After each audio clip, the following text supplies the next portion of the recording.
Good evening, friends. Tonight we're heading into the cemetery after dark. I've gathered some of the most disturbing grave encounters ever told. Bodies unearthed, killers lurking among the headstones, and graves that don't stay quiet. Make sure you hit that subscribe button right now, because if you miss the next upload, you might never hear the warning before you walk past a grave that isn't empty. Tell me in the comments where you're watching from, and if it's past midnight where you are. I want to know who's brave enough to keep the lights off.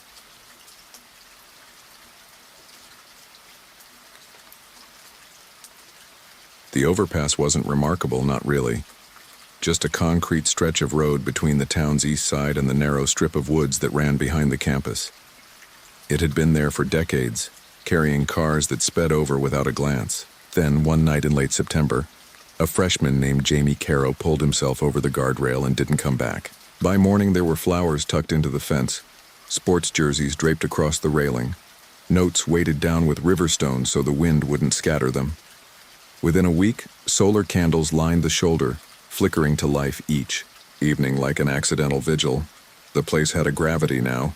Even passing drivers slowed, their headlights sweeping over the memorial with a hushed kind of reverence. At the cemetery, groundskeeper Paul Durant kept to his usual routine. His shift ended at midnight, long after the mourners and visitors had. Of course, he had seen his share of graveside shrines, stuffed animals at children's plots, empty beer cans stacked around stone benches. But Jamie's was different. The boy's grave sat beneath a young maple, soil still raw and uneven from the burial. On his second night of patrol, Paul noticed the first solar candle glowing faintly at the foot of the mound. He thought someone must have slipped in before, closing, but the gates were locked, the fence high. He pocketed it, planning to drop it off at Lost and Found.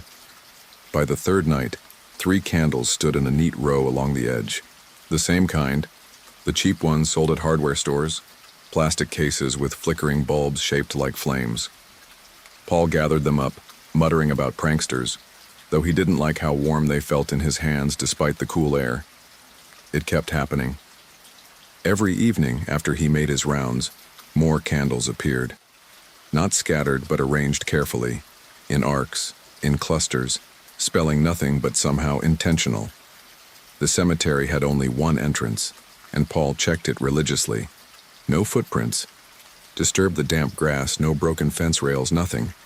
He started carrying a flashlight with him, swinging its beam over the headstones until his eyes watered. The light always seemed to catch on Jamie's plot, and always there was another candle glowing faintly back at him. The voices began in October. Paul's phone pinged with a download while he was eating dinner one night. A voice memo, though he hadn't opened the app in months. He pressed play. The sound was muffled, a boy's voice talking low and fast, punctuated by nervous laughter. "Miss you, man," it said, then broke off in static. Paul set the phone down, unsettled. He didn't recognize the number, but it wasn't a number at all. It was labeled with initials TM, as if pulled straight from someone else's contacts. The next night, another memo appeared. A different voice, softer, almost crying. "I don't know why you did it. We were supposed to meet up this weekend." Paul swiped it away, tried to ignore the hollow ache it left in his chest. He told himself it was spam, some bug. Yet the recordings kept downloading, always after closing, always from kids he didn't know. They weren't voicemails, they weren't even addressed to him. They sounded like the things friends might say at a graveside, private words spoken into the night. On Halloween, Paul walked the grounds with a tightness in his throat. He'd stopped picking up the candles. It felt wrong now, like taking something, left with intention. Instead, he watched as they multiplied. Some nights he counted 10, 12, glowing softly in the mist. His phone buzzed in his pocket, another file arriving. He waited until he reached the shed, then listened. The voice was low, hoarse. "They said you jumped," it murmured. "But I saw someone behind you." Paul locked the shed door and sat heavily on the stool. He replayed it, sure he had misheard, but the words were clear. His shift dragged on. Every small noise, the flap of a flag, the creak of a tree branch, made him whip around. The candles outside his window glowed in a perfect line pointing toward his shed. By mid-November, the notes started. Paul found them pressed under the solar lights, weighted by pebbles, folded scraps of notebook paper, lined margins torn, jagged. Most were addressed to Jamie, scrawled in shaky teenage handwriting. Apologies, confessions, memories. He stacked them in a shoebox, meaning to give them to the family. Then one night he unfolded one and froze. It didn't say Jamie, it said Durant. The nickname printed beneath it wasn't one anyone at the cemetery knew, something from his own high school days, a name only old friends had ever used. He stood under the maple tree holding the note, the candlelight flickering against the words as though they burned from inside the page. The soil shifted faintly beneath his boots, though the air was still. Back in the shed, his phone lit up again. He didn't want to open it, but his hand moved on its own. The voice was breathy, close, unmistakably young. "It's your turn to keep watch," it whispered, and then the recording cut off with a sound like someone setting down a stone. Paul glanced through the dusty window. Out across the grounds, every grave seemed alight now, thousands of small flames blinking in unison.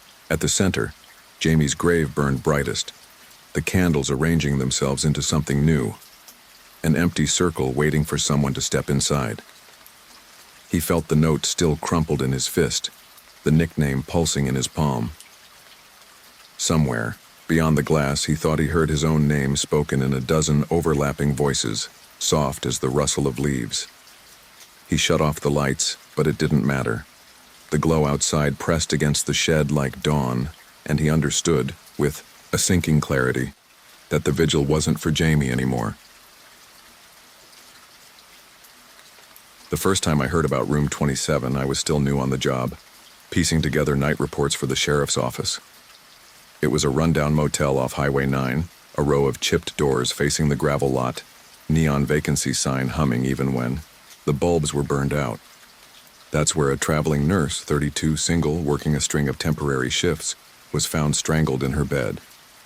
No forced entry, no witnesses, just the sound of the soda machine rattling at 3 a.m., which one guest later mentioned like it might mean something. The killer was never caught, and the room went back on the rental list after a few weeks. Stripped of its mattress and given a fresh coat of paint that didn't cover the sour smell, people stop talking about a thing when it's easier than sitting with it. The case file slid further back on the shelf, but the first oddity came at her funeral. She'd been buried in Fair Lake Cemetery, a few miles out of town. The groundskeeper told me in a lowered voice that her phone, logged as evidence, was still pinging the tower near his office. It wasn't in the grave, he swore, but the records showed activity every few nights, like someone checking signal strength or testing a location. And then there were the flowers, carnations, lilies, wild roses, the kind families leave behind in mismatched vases. The groundskeeper said he'd come out in the morning and find them rearranged, not scattered by wind, but neatly shifted, spelling out a crooked 27 across the grass. He showed me a photo once. It looked childish, like someone dragging a finger through dust. I told myself it was vandalism. Kids, maybe. Or someone with a grudge against the motel. But then I got the footage. The cemetery doesn't have proper cameras, just a handful of motion-triggered rigs meant to scare off trespassers. One night the lens caught a man, blurry but tall, shoulders bowed, wearing a navy jacket like the motel's cleaning crew used to wear. He wasn't rushing, wasn't nervous. He carried a bundle of lilies, white and limp like they'd been in a cooler too long. He placed them carefully at the fresh dirt, stood back as if checking his work, and then turned. That was when the frame cut his face in half, washed out by the infrared light, but the outline was unmistakable. The plastic name tag, square on his chest, shining dull as he stepped toward the edge of the grave. Not past it, toward it. Then he was gone. I watched that clip half a dozen times, skin prickling, heart knocking, like I'd just run. There was no record of a staff member missing, no break-ins at the motel, nobody on payroll who matched the shape of that man. But the lilies kept showing up, replaced every few nights while the phone pings ticked on like an unanswered call. Last week I drove out there myself. The road was empty, and the motel looked the same as in the file photos. Paint flaking, parking lines eaten by weeds. The door to room 27 was closed, padlock rusted, blinds slanted like fingers pressed them. I didn't stay. Just parked long enough to feel watched, like the air itself was heavier near that door. At the cemetery, the plot looked ordinary until you noticed the flowers. They weren't random. They had been laid in a curve this time, sweeping across the soil to form a crude arrow, the stem ends aligned. The arrow pointed straight toward the gate as though guiding someone back to the highway. I stood there longer than I should have, hearing traffic hum miles off until the phone in my pocket buzzed. Unknown number. I answered without thinking. Silence, then a faint hiss like someone breathing too close to the line. I said hello twice before the call dropped. My screen lit up again. Same number. This time I let it ring out. When it ended, I checked the log. The location data put the origin less than 50 yards away. I turned in a slow circle, scanning headstones, shadows, the wind ruffling plastic wreaths. That night, I couldn't sleep. I kept replaying the clip, zooming the frame where the man turns. His shoulders seemed to widen for a fraction, his outline bending against the light. Like the body doesn't fit the uniform anymore, like it's straining against a shape that isn't built for it. I told myself it was bad resolution. I told myself anything that would let me shut the laptop. This morning, a package showed up at my office with no return address. Inside was a motel key on a brass tag, the number stamped deep, 27. The metal was warm when I touched it, as though someone had been holding it right up until they dropped it in the mail. I set it on my desk and stepped back, but the smell that came off it was unmistakable. Stale lilies, cloying and sweet, like flowers left too long in stagnant water. I can hear the phone buzzing again as I write this. I haven't picked up. The caller ID says the number is hers. The flood had only just begun to drain out of Millhaven when they found the bodies. 3 boys from town, Eli Garver, Mason Price, and Dylan Hurst, were pulled from the banks nearly 20 miles downstream. They were supposed to be camping, that night, up near the levee where the river bent and spread into marshland. When the current took them, nobody knew. By the time the rain eased enough for rescue crews to go out, it was too late. Mason and Dylan were identified right away. Their families called in for the grim task. Eli, well, they said his body wasn't as straightforward. The report used the word undetermined, which the town clung to because no one wanted to say drowned when there were bruises along the jaw, and his lungs hadn't filled quite right. Funerals came fast. 3 caskets lined up on the south ridge of Fairview Cemetery, the ground still soggy enough to pull at the heels of anyone who stood too close. Their families planted wooden crosses until stone markers could be carved. The town showed up in droves, bringing pans of lasagna and jello molds as if casseroles could plug a hole torn wide open in 3 separate homes. I went too. I couldn't not. I'd been the last one to see them that night. I'd passed them at the Quick Mart just before the storm rolled in, buying firewood bundles and off-brand marshmallows. Dylan had called out, "See you on the river, Sam," and I waved like an idiot because I didn't know those would be the last words I'd ever hear from him. The days after the funeral brought the smell first. If you've lived near water, you know it. A mossy, silt-heavy reek that clings to your nostrils. But this wasn't down at the docks or near the flooded lots. It was up at Fairview, around the fresh graves. Folks whispered about it, said the river must have seeped into the soil. That made sense at first, except the water kept rising in patches as though the graves themselves were leaking something back out. When I went up there one afternoon, don't ask me why, I couldn't have. Told you I saw the shine. Carp scales, dull silver and papery thin, clung to the sides of Mason's cross like confetti after a parade. Dylan's marker had a wetness around the base, a dark seepage like river mud pushed up through the grass. Eli's grave. It hummed with gnats. I thought maybe I'd lost it, so I crouched down, pressed my hand to the earth. It was damp, warmer than it should have been. I told my mother about it that night. She just stared at me over her tea and said, "Best leave the dead alone, Sam." They got their place now and we got ours. But she didn't look surprised. That rattled me worse than anything. After the second big rain, the cemetery groundskeeper found something new. He told anyone who'd listen that when he came in at dawn, there was another mound beside the boys.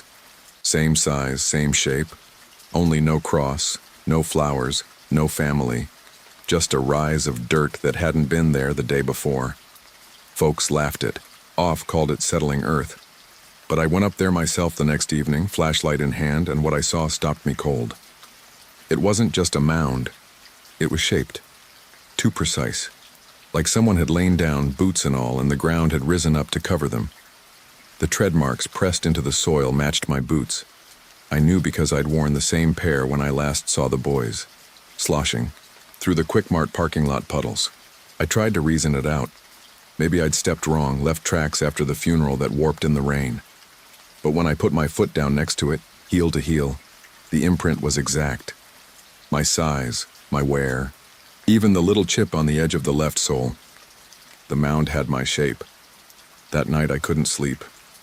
Every drip of the gutter made me flinch. My phone buzzed with a storm alert, and I pictured the graves swelling like sponges, the river pushing back what it had taken. I kept telling myself, it's just dirt, just water, just grief twisting things sideways. But in the back of my mind I heard Dylan's voice again. See you on the river, Sam.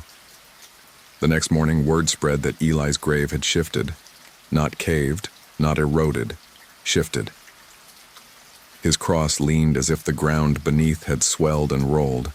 The other two were slick with new scales, glinting like mirrors in the overcast light. People stopped going up there. The pastor said prayers from a distance, wouldn't step within 10 yards. I still drive past the cemetery on my way to work. I try not to look, but the angle of the hill won't let you ignore it. 3 crosses in a line, and that fourth mound, bare and waiting, shaped with boots pressed deep. Each rain makes it clearer, each flood carves the edges sharper, and the last storm, when I slowed at the bend, I swear I saw it heave, just once, like the ground had drawn in a breath, holding it, waiting for me to come closer. The county morgue sat tucked behind the freeway overpass, a concrete block with humming refrigeration units that rattled like distant machinery. On a wet March morning, the staff shuffled in late, the rain slowing traffic to a crawl. By the time the coroner finished his coffee, the latest crash victims were wheeled in, 8 from the pileup, some tagged, some barely identifiable. Paperwork piled quick, and somewhere in the mix, one body slipped through the cracks. No family came forward. The tag read unknown male.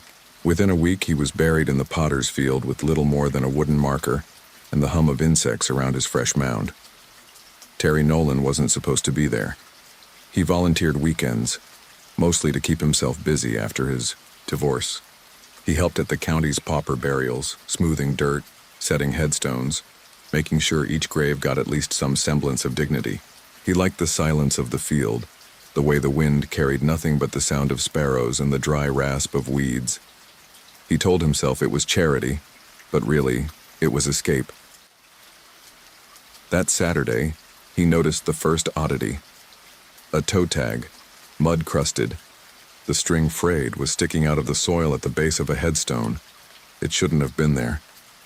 He tugged it free and brushed it clean. Unknown male, it read in smudged marker. The same name he remembered helping bury 2 weeks back. But the tag wasn't on that grave, it was 3 rows down at the edge of the field. He frowned, tucked it in his jacket pocket, and told himself he'd hand it back at the office. The next week, it happened again. Another tag, half buried in a mound across the lot, this one tied neatly to a twig like a child had tried to hang an ornament. Same name, same date. Terry checked the burial ledger, running his finger down the page, and sure enough, unknown male was listed, plot 47B. But when he crouched beside 47B, the wooden cross looked wrong. Someone had scratched into it with a nail or knife. Not words exactly, just lines like the beginning of letters. He leaned closer, his chest tightened. They weren't random. It was the start of his surname, N-O-L. carved faint but deliberate. He didn't tell anyone. He told himself it was prank kids, maybe bored groundskeepers, anyone but the alternative that crept in when he lay awake at night staring at the ceiling fan. By Thursday, he was drinking too much at dinner, staring at the empty side of the table, and thinking of the tag folded in his jacket pocket. When he finally took it out, he swore the ink looked fresher than before, as though rewritten. At the next burial, he decided to settle it. He brought a spade, gloves, and the tag. When the others went on break, he slipped to the field, crouched by 47B, and began digging. The earth was loose, like someone had already disturbed it. His breath came ragged, sweat dripping into his collar. Just a foot down, he hit canvas, the edge of a body bag. He froze, fingers trembling. He didn't unzip it. Instead, he pulled the soil back over, tamped it down, and whispered a half-hearted prayer. He thought about leaving the tag there, but some instinct told him no, so he stuck it deeper in his pocket and hurried away. That night, he woke to the sound of paper rustling. He lived alone. He turned on the lamp, heart hammering, and found the tag lying on his nightstand. He hadn't taken it from his jacket. He didn't even remember carrying it upstairs. But there it was, curled at the edges looped with string. He didn't sleep again, just sat in the kitchen until the sun bled pale through the blinds. The following Saturday, he came with a plan. He'd rebury it, permanently. He waited until no one was around, then knelt in the mud by the grave. He pressed the tag deep into the soil, pushed the dirt down, whispered again. When he stood brushing his palms, he felt a tug. His sleeve caught. He looked down. The string of the tag was threaded clean through his cuff, looped tight around his wrist like a hospital band. His throat closed. He yanked, but the string wouldn't give. The tag clung, fluttering against his skin, the words now etched sharper. Nolan Terry. He stumbled back, breath tearing at his lungs. The field looked wrong, the rows shifting, markers leaning as if they'd moved in the night. His cuff burned with every heartbeat. He tore at it with his teeth, his nails, but the knot only tightened, biting until the skin reddened. He thought he heard soil shifting, a low groan beneath the ground, the sound of canvas flexing against earth. He ran, the tag slapping his wrist, letters black against white. When he reached his car, mud streaked up his shins. He slammed the door and sat in silence. The band wouldn't come off. Not scissors, not knives. It clung like it was stitched beneath his skin. He hasn't gone back since, though he drives by sometimes, slowing near the chain-link fence. The headstones are all in line except one. 47B leans forward, and from the road, you can almost make out the name carved deep across it, weathered, but legible. Nolan. And every night when he lies down to sleep, he hears the faintest sound under the floorboards, the slide of soil, the rustle of canvas, the weight of someone shifting slowly, patiently, waiting for him to stop fighting. When I first bought the duplex on Henson Street, I figured I'd fix it up, rent the basement, and let the rent pay the mortgage. That's how it works in theory. In practice, it's a lot of plunging toilets, missed rent, and awkward conversations in stairwells. But Elias Rowe wasn't like that. Quiet, on time, paid through bank transfer every first of the month like clockwork. Never called for repairs, barely spoke really. Moved in late October, dead of last year. He signed the lease, shook my hand once, soft grip, cold palm, and that was pretty much the extent of our relationship, which is probably why it took me so long to notice he'd died. It was June when I found him. I hadn't seen him since spring, but I didn't think much of it. Some folks keep to themselves. But I started noticing a smell. Not rancid, just off. Like wet carpet and freezer burn. I assumed maybe something rotted in the crawl space. I knocked on Elias's door a couple times. No answer. Finally, I let myself in. The first thing that hit me was the cold. I remember that vividly. It was warm outside, but inside, it felt like a walk-in fridge. He was on the couch, propped up like he was just watching the blank TV screen. His face was gray, lips shriveled back from his teeth like they'd been dried, open, eyes like dried glue. I called the cops. They estimated he'd been dead for nearly 3 months. The strange part was, everything in the apartment was neat. Bills were paid, fridge was stocked, his phone sat charged on the nightstand. No signs of distress. It was like he'd just paused. The coroner said cardiac arrest. Quiet, unremarkable death. I cleaned the place out myself. Didn't have much of a choice. No next of kin, no will, no response to the letters I sent to his listed emergency contact, which just bounced back. His bank kept auto-paying the rent.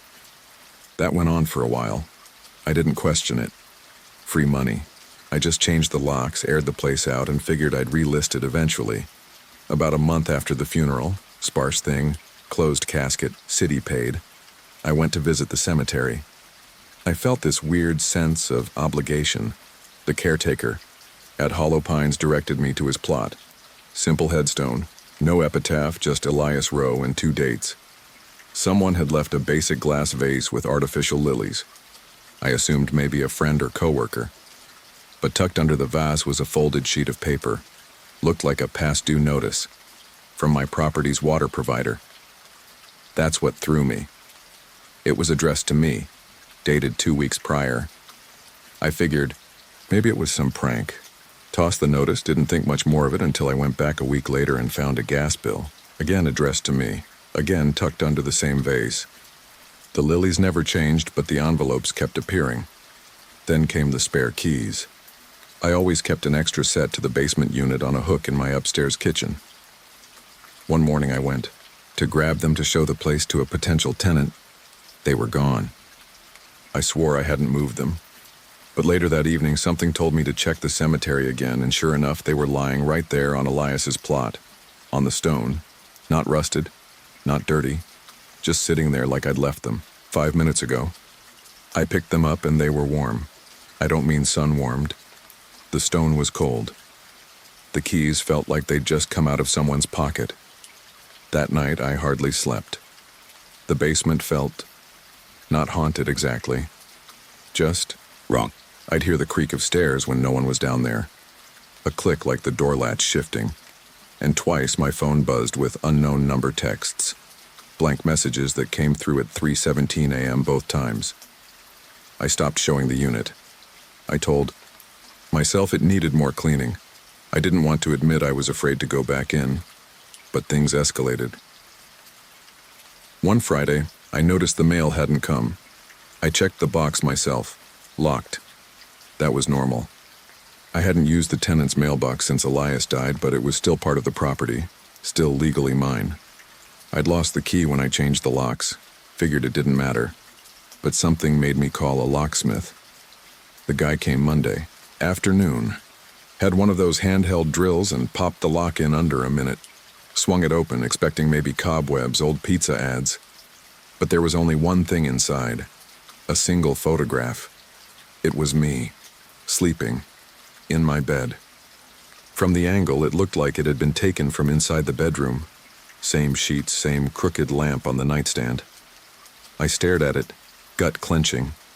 Someone had taken this from inside my house, stamped in red ink on the corner. Hollow, Pines Cemetery, Sep 6. That was yesterday. I didn't sleep that night. Didn't go back to the basement. I double-locked everything. Left the photo on the kitchen table as some kind of warning, but by morning it was gone. The keys were gone again, too. This time I didn't check the grave. That afternoon, my upstairs hallway light flickered out. I climbed up to change the bulb, and as I unscrewed the old one, something tapped the back of my ankle. Hard. I jumped and dropped the bulb. It shattered. No one was behind me. I stood there, breath catching, and heard the basement door downstairs unlatch and swing open. Not slam. Swing. Slowly. I left that night. Drove to a cheap motel 2 towns over. I've been here ever since. Mail still gets delivered to the duplex. I don't check it. I pay the bills, though. Not out of obligation. Out of fear. I tried letting the water get cut off once. The next morning, I woke up to the motel sink running full blast, steaming hot, and a fresh invoice from my utility company, curled and damp, sitting on the foot of the bed. I don't know what Elias was or what that basement became, but whatever it is, it's still paying rent. And I make damn sure I don't miss a payment either. I rent a basement studio behind the old coin laundry on Fairlow Street, the kind of place where the floor tilts just enough that my chair slides if I nudge it, and the pipes clack whenever someone upstairs twists the hot tap. On Sundays, I take the late support shift for a small hotline, headset on, the screen glow frosting the glass blocks that pass for windows. When the calls slow after 11, I walk. Our town thins quickly into low houses, then a field the color of tea. The church yard sits where the field stops, a rectangle of clipped grass and stones longer than a soccer pitch. The cemetery is older than the sidewalk and keeps its own weather. If there's fog anywhere, it lives there first. Everyone in Blackwater knows what Elder Carr said. He recorded it 2 days before his heart failed, and the recorder sat on his nightstand like a gilt rock. The confession leaked because things leak here. Someone's cousin's son worked weekends at the clinic and swiped a copy. By Monday, everybody pouring coffee or sweeping stoops had heard that the man in the front pew, brown suits, soft voice, steady handshake, had been burying people where they would not be found. He said Lot 14 was quiet ground. He said, he made a way to be quiet. That was the phrase they kept repeating in line at the bakery, in the snaking aisle of the hardware store where they keep the cheap bulbs and brooms. Made a way to be quiet, like quiet was a craft. I heard the recording on a phone passed across a grocery aisle, between discount crackers and a floor fan that never points where you think it does. 3 different shoppers played it for me that week. The voice was like a scratched hymn, jagged, catchy, wrong. I double-bagged apples I don't remember choosing and walked the long way home along the cemetery fence. The sun had slid to where every stone throws a taller shadow than a person. The iron placard for Lot 14 had a new screw bright as a raindrop, like someone panicked and anchored it deeper. Wind combed the hedge. Something else combed the air. A low hum rose from the section marked with that placard, the tone steady as a swallowed note. I told myself it was traffic falling off the highway and pooling in the dirt. I told myself it was bees. I hate bees, the small insistence of them. Yet the sound had a human slope, the way it slid up for a second and then settled back, like a pitch pipe finding middle. I stood until my feet were cold through my socks, and then walked to the back gate where the latch sticks and you have to hip it. The hum moved with me or I moved with it. Those are the same in the dark. At the angle where Lot 14 meets the field, the sound thickened. I thought of the recording. The words nobody could unhear now, and I went home because that is how you live with small towns and graveyards and confessions. You go home and look for the light under your own door. That was the first Sunday after the confession. The second brought programs. Our church isn't showy. The bulletin is a sheet of white stock folded in half and printed at Parish Print and Mail. The fonts never change. The clip art shifts with the season, but only in small ways. Roses for spring, a candle for winter. On that second Sunday near midnight, something white flicked at the edge of my vision. For a second I thought fireflies had learned paper wings. A dozen bulletins lay face down along the front edge of Lot 14, each tucked under a neat skim of soil as if the ground itself had practiced folding. I brushed one free. The date on the front was that Sunday's date. The inside page listed hymns, announcements, and in the lower half a heading I had never seen. Next Sunday. Readers. No one here uses that word. Once a quarter different folks stand and read short passages, yes, but we call them volunteers. I refolded the program and slid it into my coat next to my bus pass, which I keep although I walk. As I stood, the hum rose. It came up from the ground like heat, enough to tremble my sock seam. I hurried past the hedge where spiders build evening ladders and tried not to look down as those folded whites winked in their shallow burials like brief paper eyes. On Monday, I texted my neighbor Lena because she hears the world louder than I do and says the thing I won't. She stocks shelves at Nightwheel Market, the corner store with the bright red awning and the cracked tile in front of the dairy cooler. She writes her hours on sticky notes and keeps them on her fridge so her boyfriend, who forgets days like they bleed together, can tell if he should pick up their kid Martin. You hear about programs? I wrote. She replied, "Which kind?" I said, "Church, in yard." She sent back a picture of a drawing Martin made of 3 blue rectangles and wrote, "I'm on till close. Meet at the gate tomorrow. I wasn't on shift Tuesday. I had swapped to cover Friday because the system crashes on Fridays after dinner, and the ticket queue explodes like starlings. I walked at dusk, thinking traffic from Fenton Road would pour its bottle roar into the sky and make whatever was on Lot 14 less loud. The road smell is always oil and hot rubber. It mixes with cut grass and damp stone until the air tastes like we keep our ghosts in a workshop, oiled and wiped down, arranged by size. Lena waited in a denim jacket and a knit cap with a palm the size of a fist. "You look like you lost your breath," she said before I said anything. "Show me." A guy in an orange vest was at the back gate. He had the fence pulled open and had dragged a gray trash bin on squeaky wheels inside. He wasn't our usual groundskeeper, Merle, who is older and missing 3 fingers on his left hand. This guy was younger, with a thin beard and a phone tucked under his chin, tinny voice on speaker. "Yeah, I see them," he said. "No, I ain't touching them. They told me don't." He looked at us, then passed us at nothing. His eyes were a flat lake. "You church?" he asked. I said, "Sometimes." He said, "Then you know better than me." He pushed the bin a little farther in as if to show he could move something. The programs were back. More now, 20 or more, each tucked under a stripe of soil. I wanted to take one, but the man's stare slowed me. He moved the bin without moving his gaze, palms open, like hospitality faked for a camera. "They tried collecting them earlier," he said. "When the man from Parrish came to pick them up, they weren't in the truck bed anymore. He thought the wind took them, but the bed had the tarp bungeed down. You tell me how papers walk, deputy." Cole Anders arrived in a dented county car with paint sun-browned on top. He's one of those people small towns assemble on purpose. Shoulders like a porch, hair that refuses to decide what curl to make, eyes too kind for the job. We know one another the way you do when you both stay small and long in the same zip code. He remembers giving me a ride in January when the bus stopped for 4 days and the sidewalks turned to pewter. I remember catching his dropped keys with my left hand and the way he grinned at that like I'd saved him from something bigger. We stood looking at printed words in dirt while the hum balanced itself under our shins. Cole crouched. He did the thing my dad used to do before sitting in a chair that wasn't his. Pat the surface like a horse neck apology in advance. He slid one program free and held it so the porch light from the parsonage caught the paper. The hum grew by a fingernail. "Tonight's date," he said. "Same as yesterday. Same as the ones I didn't believe about on Saturday." He glanced at me, then at Lena. "You hear that?" he asked, meaning the tone and maybe also the way it settled into the gap between his words. Cole tilted his head and listened the way you listen for rain on a roof you can't see. He looked at Lot 14, the way you look at water when you're not sure how deep it is. Then he slid the paper back under its slice of dirt like a blanket.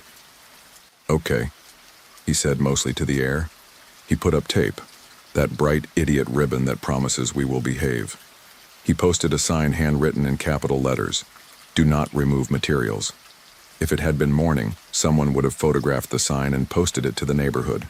Page with a caption like, "The council finally notices litter, miracle." It was not morning. The hum continued into midnight. I went home and tried to sleep. I tried to tell myself I had misheard the confession's line about making a way to be quiet. That maybe he meant he had arranged funerals with care or paid for markers where there were none. That's how you survive a small town. You give a sentence its kindest hat. By Thursday, rumor moved from programs to names. People said the inside page listed next Sunday's readers. People said the list changed at noon and again at dusk. People said if you took one home it would be blank by morning and the blank would hum on your kitchen table until you brought it back. I have a small apartment. It holds noise like a shell holds tide. I didn't bring a program home. The third Sunday after the confession, wind came in early. It rode down from the hills and cleaned the sky to brittle blue.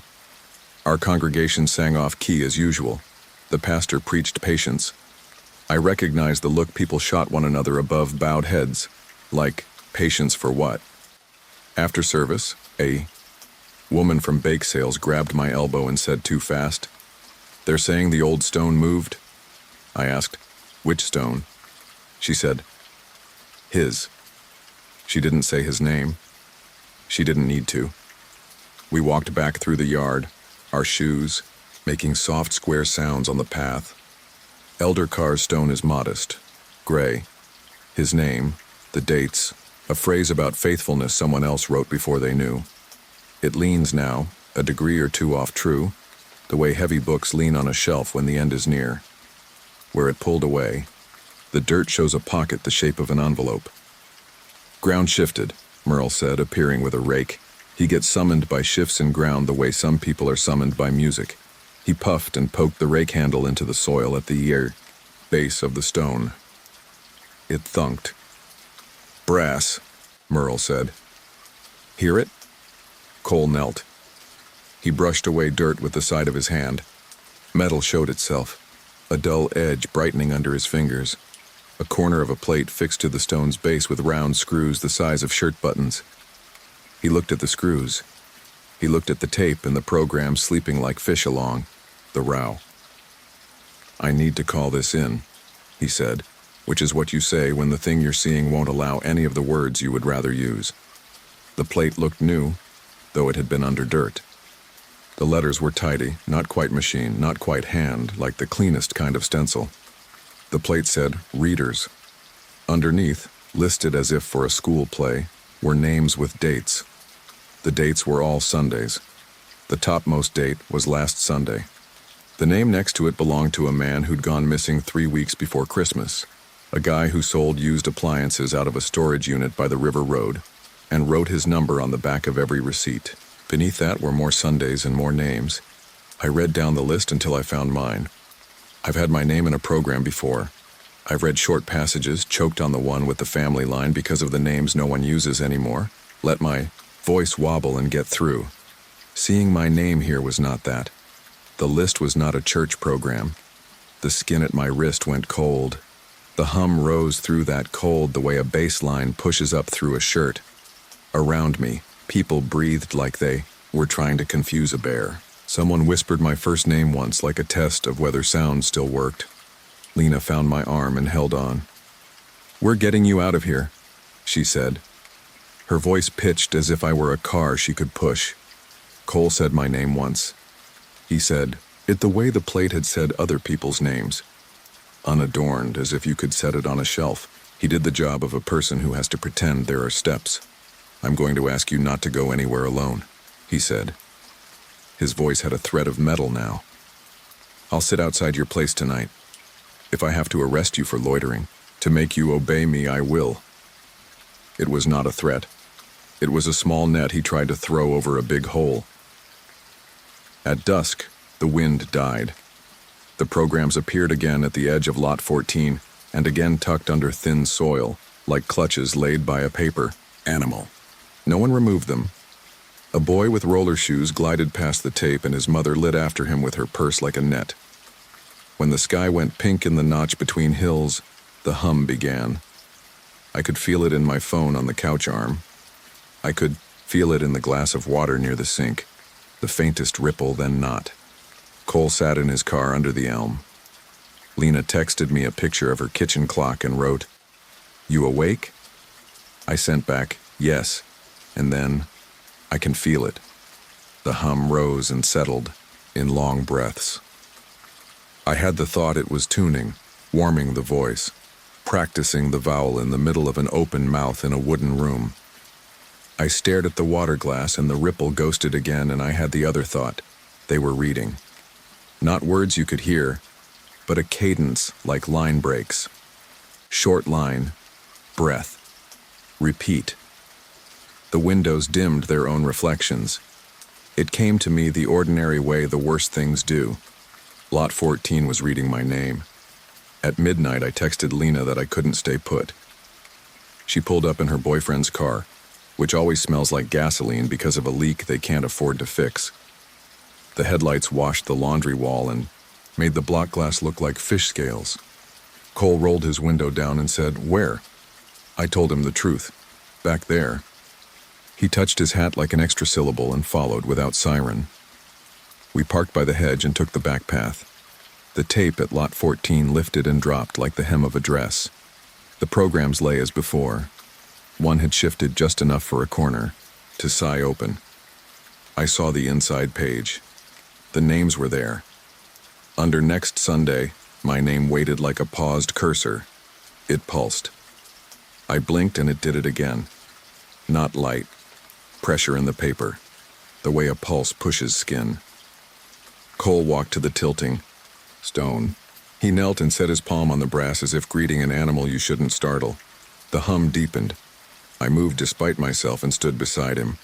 I felt cheap, the way you do when you can't stop looking at a wreck you know hurt someone. The plate was warmer than the air. The screws had fresh bites where a screwdriver had slipped. Someone had installed this very recently and had meant it to hold.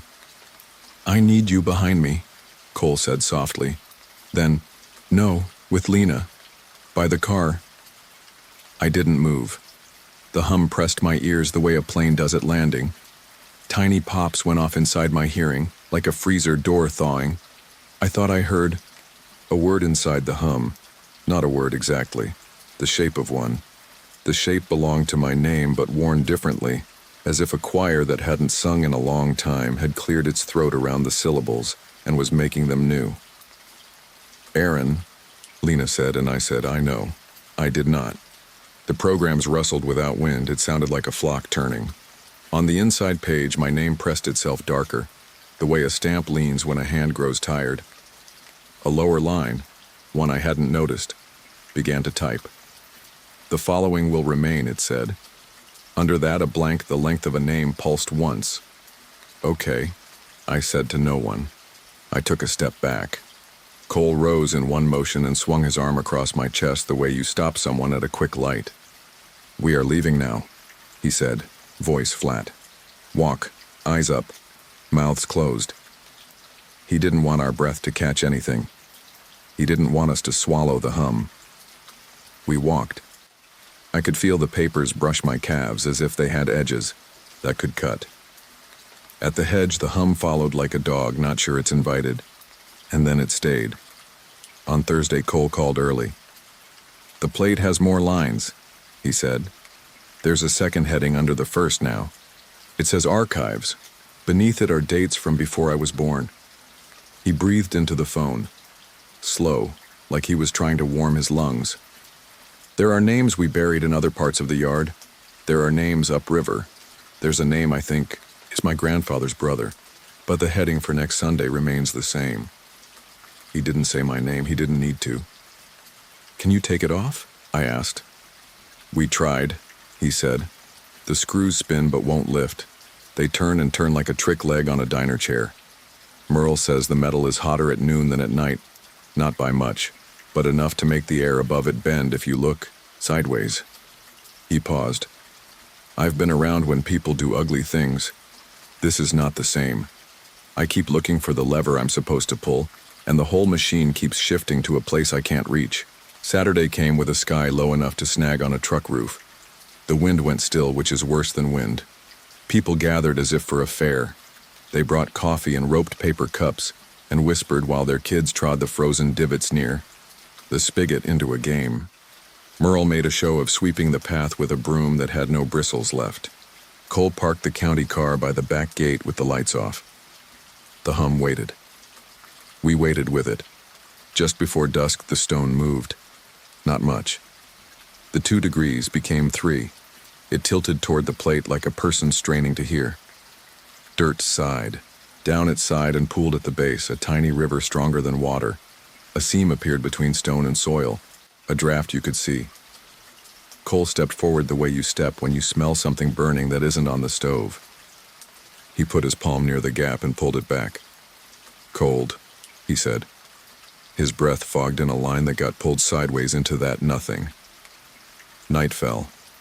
The programs, dozens now, showed in a row like a curb. The dirt covering them was neater, like practice had improved the hand.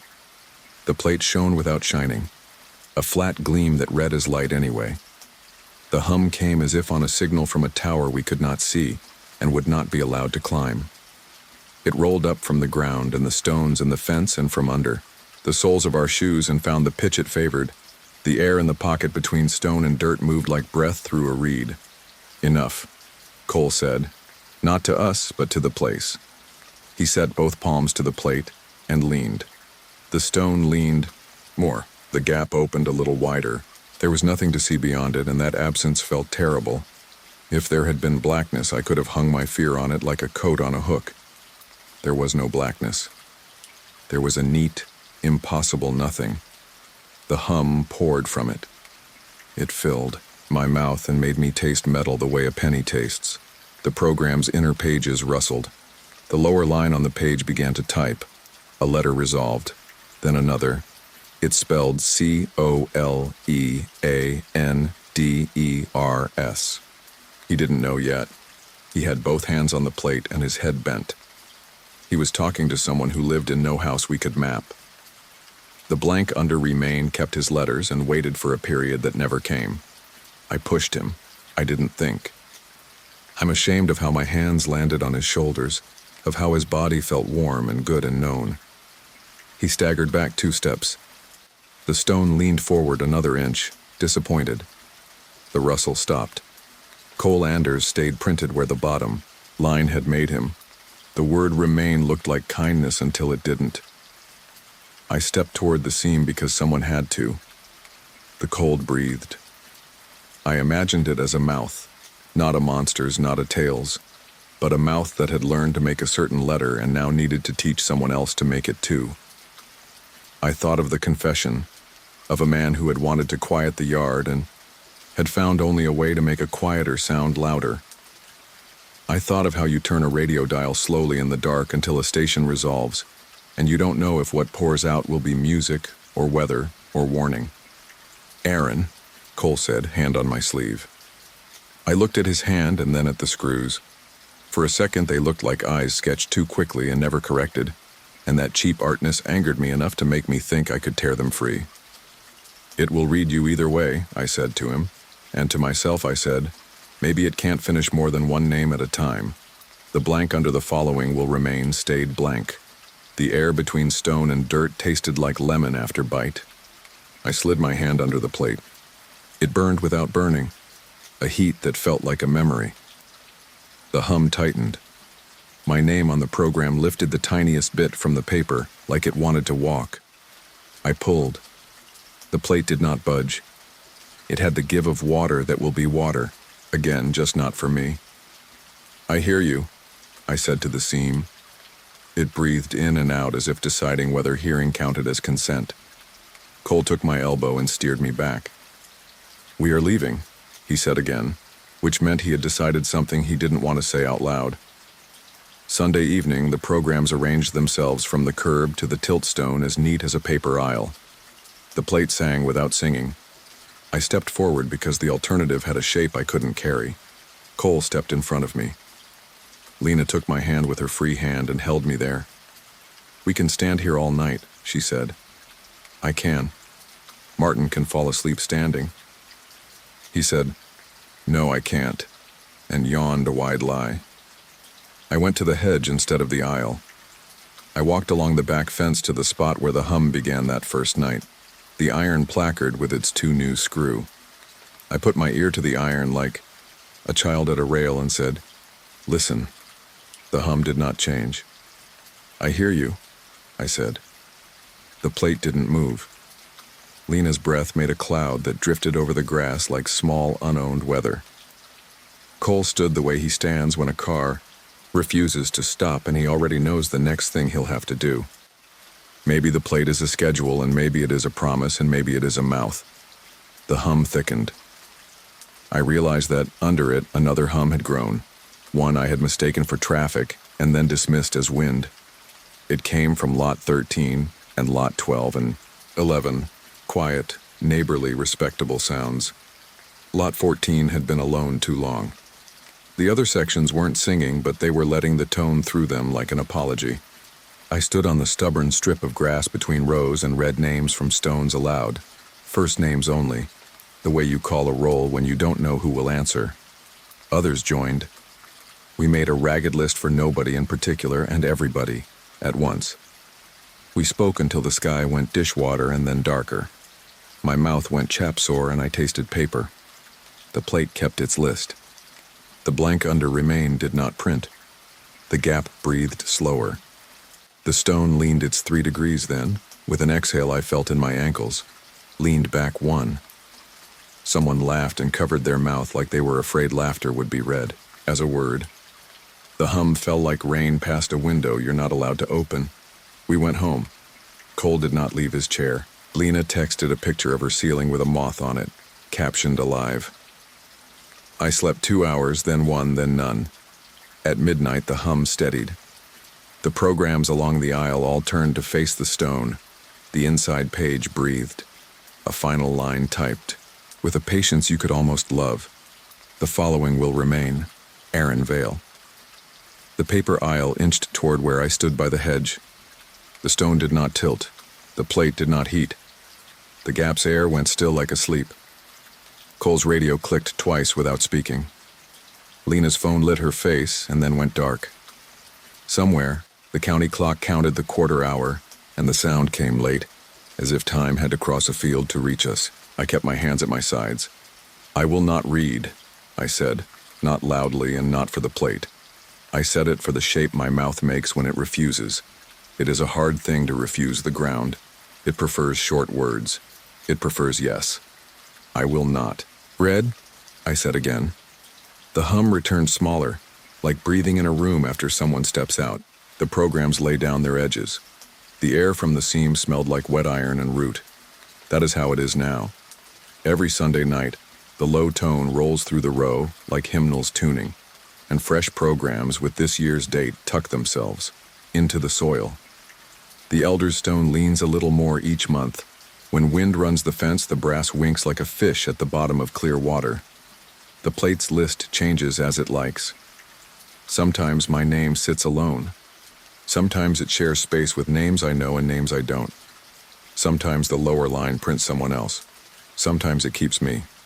If the stone finally tips and the seam opens wide, if the aisle shuffles and the air pulls in as if taking a sip, I will do what I have practiced.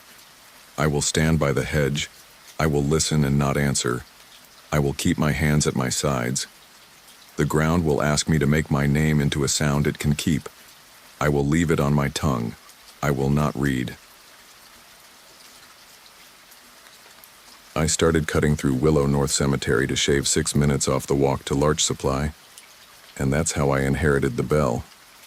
It's the old one from Birch Street Station. Black iron hung from a silvered frame of 2x6s that creak in wind and groan when heat gives way to cold. The veterans raised money to save it when the station closed, bolting it to the gate like a sentinel that never clocked out. On damp mornings the rim sweats, beads of water threading downward and falling on the gravel with the softest tap. I passed it twice a day, a fluorescent vest and scuffed boots and a thermos that always smelled faintly of pennies. The first time it struck, there wasn't any wind. You don't forget the first time because you have no place in your head to file it. February had lined the sidewalk with gray snow, and the bare branches showed the old houses blinking past them like embarrassed spectators. I was halfway under the frame when the sound came. One quick, clear note like a knuckle on a countertop. The chain on the gate hung slack. The clapper didn't move. I stood there, breath fogging, and told myself iron talks when it cools. I started walking again, and a minute later the bell offered a second, softer tap, as if it were matching my steps or letting me know I'd been counted. Everyone already knew about Lieutenant Daniel Pike. You can't keep a name like that quiet. Not when you can point to the building where the heat changed its mind. He'd gone into a warehouse off Depot after someone swore a man was still inside. And then the smoke turned clever and the floor went strange underfoot. And by the time the roof decided to behave like a trapdoor, the man he'd gone in for had turned out to be Rumor with a jacket. The town spoke his name the way people say grace. Brief, practiced, facing down what they want and what they got. His stone is the second on the right inside the Willow North Gate, a rectangle of granite, with unshowy letters. You don't pass it without seeing something somebody left. A ribbon, a pin, a baseball cap with a number in dull thread. I didn't know his wife at first.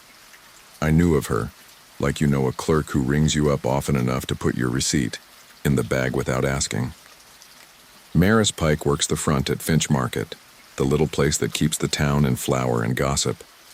She's the sort of person you see everywhere once you notice her. On the bus, unlocking a door, picking up a knocked-over cart without breaking pace. After the funeral, she began showing up at the cemetery at odd hours with a thermos, and those red and white carnation bundles that come wrapped in cellophane shiny enough to squeal. She would brush grit off the stone with her sleeve like it was a table before company. "It comes back after wind," she said one day, showing me her fingertips. They were smudged dark, not like fresh ash, more like kitchen smoke that never chose a direction. The granite had a film on it, the faint glaze you get near a stove. In places, the soot had squared its edges, making little hard blocks that looked less like fingerprints than print. I leaned, not because leaning helps you see better, but because disbelief needs your knees to bend, and there it was. Smudges that made themselves into numbers if I stared like I meant it. 65112B. Below it, lighter as if the stone had only half agreed, another 6691D. The numbers tugged at the back of my mind, the way a name on your tongue insists on its right to be remembered. "The paper," Maris said. She tapped the first one. "This is the invoice they mentioned for the furniture place on Eaton." She tapped the second. "This is the storage building by the creek." You could feel people trying to keep their sentences from turning into rumors and failing. Fires don't stay in their lanes. It wasn't only Lieutenant Pike. 2 years of late-night alarms had left a map of smoke and a couple of bodies, if you counted the night watchman who never woke up. The marshals finally coughed out a suspect the town already knew. Olin Harrow, who ran a shop on Carlson that sold portable heaters and propane tanks and solvents and rags and anything else that whispers to people who like to fix, to clean, to hurry. The paper printed his name, and the phrase "tied by invoices" like that was a rope the whole town could pull. Somebody in features gave it a fancy line, a ledger of flame, and we all tried it on in checkout lines and doorways because people say what sounds finished when they don't want to think. Errol, the groundskeeper, is a tall man whose hat calls itself a fedora without having a right to. He rakes like somebody gently scolding the earth. When I asked about the stone, he stuck the rake in the soil and said, "Granite breathes. It pulls in what's around it. We live downwind of everything." He made a circle with the rake tines. "The road throws soot. The factories out on 12 throw finer soot. Wind hits this mouth just right." He flicked his eyes at the bell. "And it lays out a pattern. You look at a pattern long enough, you decide who made it." "I don't think angels know invoice numbers," Maris said. "Doesn't need angels," Errol said. "Paper travels. Air remembers. Maybe the trick is we agree to read the same thing." Back at Large Supply, keeping my head down was its own religion. We move the small, quiet stuff that lets other places pretend they're clean. Paper towels that shred when you pull, plastic gloves that stick to themselves, gallon jugs of floor cleaner that smell like lemons if lemons had something to hide. Dock 3 is where we take solvents and degreasers because it's closest to the caged area with the spill kit. I work swing, 4 to midnight, sometimes later if a truck limps in. The handheld scanners chirp minor bird songs all evening. The forklifts complain backward. The coffee tastes like pennies and a dare. I counted cases and watched date codes and told myself that keeping the cage strapped was all the magic I owed the world. Kim works inventory with me. She has quick eyes and a ponytail threaded through her cap, and a way of saying "really" that cleans up the air. When I told her about the bell, she said, "That'd be one way to keep time." She didn't laugh at the soot. "People see patterns because patterns keep people alive," she said. "If the pattern gets you to look right once, it paid rent." Her brother volunteers with the department. She keeps a calendar the way other people keep rosaries, every shift circled, notes in the margins, stickers when she wants to trick herself into believing a week will be kinder. By March, they set a trial date, and the paper bloomed with the kind of diagrams that turn harm into a board game. Arrows from the shop to the buildings, shaded blocks for times, little silhouettes for vans. There was a photo of the bell at the cemetery gate, rim sugared with late snow, Story under it about veterans, rescuing it from scrap. People in line for stamps repeated the fancy phrase, ledger of flame, as if rhythm could carry weight for them. The thing that sticks is never the fact. It's the sentence that lets you keep walking. That month I woke at 3 to feel the building hum. Not a noise you can aim your ear at, more the pressure of a word getting ready. I put my hand against the wall and felt it like a bass note coming through a neighbor's floor. You'd expect me to call it nerves. Maybe it was, but the gate wasn't locked when I got there, only looped. The bell didn't strike when I stood under it. It didn't need to. Lieutenant Pike's stone wore new shadow. 6713C sat where there had only been gray. Below it, the beginnings of something, an underline, or a crack, or pressure trying to become print. The air smelled like cold leaves, and the metal tang you get from an old radiator waking up. If it can carry old harm, it can carry new, Maris said when I told her. She has the kind of calm that plays well with bad news, the mouth soft, the eyes busy. Maybe it isn't foretelling, she said. Maybe it's telling time for the part of town that's always late to hear. She poured thermos coffee, the color of weathered bronze, and handed me a paper cup without asking if I wanted one. You call the marshals? She asked. Sometimes, I said. They log the call. They remind me not to touch anything. They tell me invoices aren't language. She sipped. But they are to whoever wrote them. Bouquets began roosting. In the Bell's arms after the trial date went public. First one, then 3, then none for a spell, as if grief had a delivery schedule. Most were those red and white carnation bundles from the drugstore near the batteries. The ribbons were the color of cola and cut into the stems if you tied them mean. Sometimes a tiny card rode shotgun, a heart drawn by someone who doesn't draw, a word written too carefully to trust. I straightened the bunches when they slumped, telling myself it was just the neatness disease inventory work gives you. The Bell looked stranger with flowers than without, like a hard thing trying, on softness and not sure if it should apologize.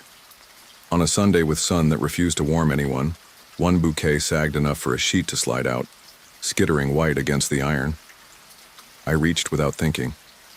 It wasn't the little register curl you get from a countertop. It was a letter size, printout, the tidy kind with boxes and a logo that tries not to look like fire. Harrow Home and Fuel, the top said. Today's date stamped like somebody leaned. A transaction number, 7824H. The item lines were replaced with asterisks, which felt like hostility disguised as policy. Down at the bottom, a delivery address, not ours. A warehouse on the south side I'd heard of but never visited. A dock number, a contact name nobody would answer to. I put the paper back in the bouquet because walking off with it felt like stealing from a funeral. They're taunting you, Errol said behind me, rake propped like always. He didn't sound angry. He sounded like a man tired of sweeping up after teenagers. They like seeing their letters in someone else's hands. He lifted the bouquet gently like the Bell had asked him to. You walking this to Corbin? He asked, meaning the marshal who wore his tie like it owed him revenge. I carried it down Carlson and gave it to a receptionist who could make a person feel forgiven for crimes they hadn't committed. Corbin took it with that face the job gives, you encouraging and dismissing at once. Copycats happen, he said. Fires make space for more fire, paper drifts. He promised to call and asked whether I'd seen anyone besides pigeons playing priest in the gate. I said no, and hated how quickly the word came out.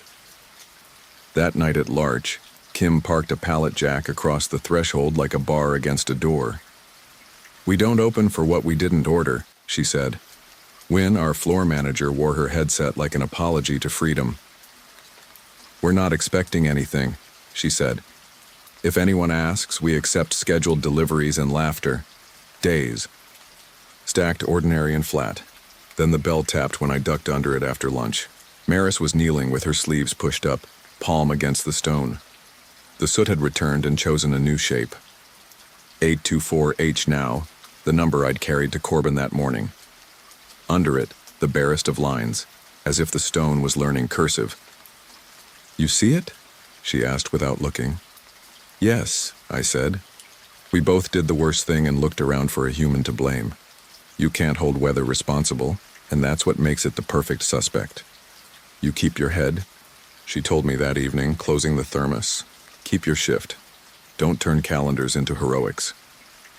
She said it kindly, like you'd talk to someone you're driving home in a storm. I went to work and tried to be muscle without a brain. Kim showed me a text from her brother. Trial. Prep meant longer nights. Build the case like shelves, then push on the joints and see what wobbles. I lowered my scanner's beep because the high tone felt like an alarm.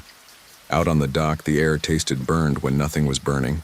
Sometimes your mouth figures it out first. 3 days later, another bouquet nested under the yoke. The ribbon bit grooves into green. The card tucked inside wasn't a message to a widow. It was another receipt. Today's date. A different transaction number. 7831G. The items were hidden under stars again. Stars as exacting as censors.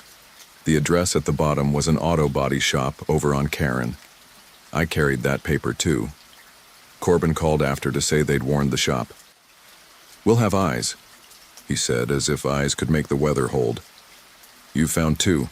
That's a trend." He waited for me to laugh, and I didn't. "You think Harrow is doing this from county?" I asked. "I think a business collects friends," he said. "Sometimes the friends keep working when the lights are off." I tried walking the long way home. My feet refused. The cemetery path had already taught them. The bell had no bouquet when I returned. Only iron. Only air. Pike stone looked washed, rain or hand, clean in a way that made you suspicious of cleanliness. The corner where the numbers collect was blank except for a faint shadow the size of my palm, like a breath that had gotten stuck. I stood there until I felt foolish, and then 10 seconds more, because sometimes the only proof you gave a thing time is your willingness to look stupid for it. As I turned away, the bell made a very small noise, 2 coins meeting, a reminder or a suggestion. That night I dreamed the bell had a mouth on both sides and spoke to whoever approached, no matter which direction they came from. It said my name. In dreams, your name sounds like something a stranger is trying on. I woke with my heart a little ahead of the rest of me. I didn't need the clock to tell me 3. 3 tells you. Outside the town was that special empty that lets your thoughts walk beside you. The gate was looped but not actually locked. Errol's version of faith in the weak idea of goodness. I stood on the gravel and looked toward the stone. The film had returned and arranged itself into 7831G, the number from the auto body shop that had been warned. Below it, a thin underline, like a teacher insisting on a point the class had missed. The paper ran a quick story the next morning about cameras and a hooded kid with a backpack who turned around when an unmarked cruiser rolled by. The picture caught him mid-step, face down, luck happening to him without his consent. I clipped it and slid it into the drawer with my gloves and a badge clip shaped like hope. Kim told me to go home early and sleep. "You're hearing through walls," she said. "You're on inventory, not prophecy." She smiled when she said it. "I'll hold the fort. Go." I left at 10, the wind pulling south like a tired man. Willow North wore a slice of moon. A single flower stem leaned against the post, a yachty kind of apology for all the bouquets we'd had to understand. I was nearly at the sidewalk when I heard it. Not a strike, but a breath pulled into metal. The bouquet I hadn't noticed, one shoved deep where the yoke shadows tilted and something slid free. Paper flashed white, skittered, and settled face up against the iron. I didn't pick it up at first. I could read it from where I stood. The header that pretended to be friendly. Harrow Home and Fuel. Today's date stamped like a heel. A transaction number, 7839J. The polite stars over the item lines, insistently neat. And then the bottom, the part that pulls the stool from under you. The delivery address. Larch Supply. Dock 3. Contact receiving. The time window. After 10. The paper barely trembled in the breeze like it knew better than to make a scene. I didn't move. My chest did that tight, bright thing it does when you're about to say a name you're not ready to say. The bell did not strike. It didn't need to. The clapper hung as dumb as the day it was poured, but the frame vibrated a little under my fingertips when I finally touched it, the way an old pan vibrates when the stove clicks on. I slid the paper out from the bell's shadow and felt the warmth in it, as if iron could lend heat to a plan. Across the bottom, in the thin place where an overworked printer surrenders saturation, the number 7839J glowed faintly. When I looked, down at Pike's Stone, I saw the corner beginning to darken in that familiar way. No more than a whisper of blocks, not yet a line, but already an intention. I didn't call 911 because there was no fire. I didn't call the marshals first because I wanted one more second where it was only my problem, and the problem of a bell that couldn't talk, a stone that couldn't choose alphabet over weather. I called Kim. "There's another," I said. She didn't ask what. "Where?" she said. "Willow North now," I said. "Dock 3. She breathed, as if I'd reached through the phone and pressed the word into her throat. I tucked the receipt into my jacket the way people tuck letters they don't want history to steal. The bell's rim gathered a single drop. It fattened and fell, tapping once on the paper before I secured it away, a tiny, precise punctuation. Back on Larch, the streetlights blinked like old eyes. The warehouse lot held its breath. I stood at the gate and looked both directions, and not quite believing the instinct, I pivoted and looked back at the cemetery. The bell framed the dark, behind it, and something about the way the shadow sat made a picture in my head I didn't want to keep. The metal mouth open, the echo already traveling. I did call then. I called Corbin. He said he was on his way in a voice that wanted to be steady. I called Wynn because absence needs a witness.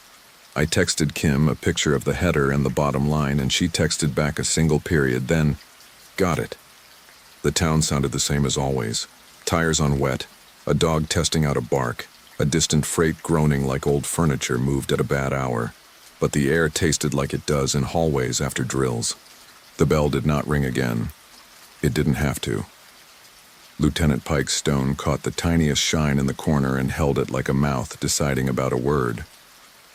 I set the bouquet back where it had been. Stems pressed under ribbon. The knot, too tight. The flowers already tired from being made to stand for someone else's grief. I slid the receipt halfway back into the blooms and left the rest out on purpose. The paper looked like any paper. It had boxes and numbers and a logo trying its best. I stepped away from the gate and listened to the night breathe. Somewhere behind me, past Larch and the chain link and the yellow loading lines that looked like rules, a forklift chirped as it recharged. Somewhere ahead of me, the bell took a weight you can't see and held it the way a person holds a door, for someone who hasn't reached it yet. On the stone, the soot finished deciding the first block. 7. Then, slowly, 8. A little breeze tried to help and couldn't. The bell remained the bell, mouth open over the road, the dark beyond. It shaped like a doorway. The receipt edge clicked once against the iron. I watched it the way you watch a pot it would be silly to watch. This is where I should say I ran or shouted or did something grand and instantly understood. Instead, I stood there and listened. To meddle, learn a word. The word was my workplace. The word was tonight. The word, for once, had my exact address. The winter, the doors disappeared. The cold came clean and mean. Salt clumped in the corners of the streets. The town plows groaned low like animals dragging chains. We got used to the sound of spinning tires outside the duplexes on Grist Lane, and the way voices carry farther in air like glass. Their last day alive was a Friday. We know that because the grocery receipt ended with the weekly special. Boxed noodles 2 for $1, dish soap in a fat bottle, the store's cheap red cola like cough syrup. I'm telling you all this because I handle small, stubborn machines for money, and because I am the person who heard the sound first. People bring me their cars when the dealership tells them a fix isn't worth it.